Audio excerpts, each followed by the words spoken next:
पहले पति से लेकर तो 90वें पति तक के एक ही इल्जाम है, कॉमन। आप देखेंगे एफआईआर उठा के। বিয়ে, সম্পর্ক, ভরসা এই শব্দগুলো সাধারণত বিশ্বাস আর আবেগের সঙ্গে জড়িয়ে থাকে, কিন্তু ভারতের মহারাষ্ট্রের এক স্কুল শিক্ষিকা সেই বিশ্বাসকেই করে তুলেছেন ব্যবসার মাধ্যম। প্রেমের ছলে প্রতারণা আর বিয়েকে বানিয়েছেন আয়ের উৎস।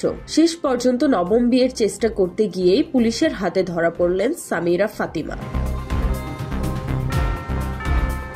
পেশায় স্কুল শিক্ষিকা হলেও সামিরার আসল পরিচয় সামনে এসেছে একাধিক স্বামীকে ঠকিয়ে মোটা অঙ্কের টাকা হাতিয়ে নেয়ার পর। নাগপুর পুলিশের তথ্য অনুযায়ী গত 15 বছরে 8 জন স্বামীকে বিয়ে করেছেন তিনি, আর প্রত্যেককেই প্রতারণার ফাঁদে ফেলে অর্থ আদায় করেছেন। সামিরার বিরুদ্ধে অভিযোগ তিনি একটি বিশেষ চক্রের সাহায্যে পাত্র খুঁজতেন, ফেসবুক বা ঘটকালি অ্যাপের মাধ্যমে সম্পর্ক গড়ে তুলতেন, এরপর বিয়ে।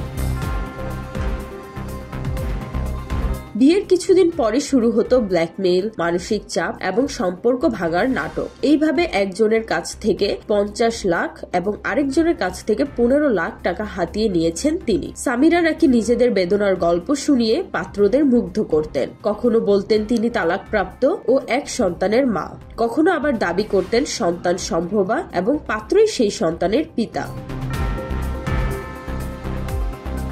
এইসব গল্পে 8 জন শিক্ষিত প্রতিষ্ঠিত পুরুষ তার ফাঁদে পা দিয়েছেন, কেউ ব্যবসায়ী, কেউ বা রিজার্ভ ব্যাংকের কর্মকর্তা। শেষ পর্যন্ত একজন ভুক্তভোগীর সাহসী অভিযোগেই ফাঁস হয় সামিরার প্রতারণার চক্র।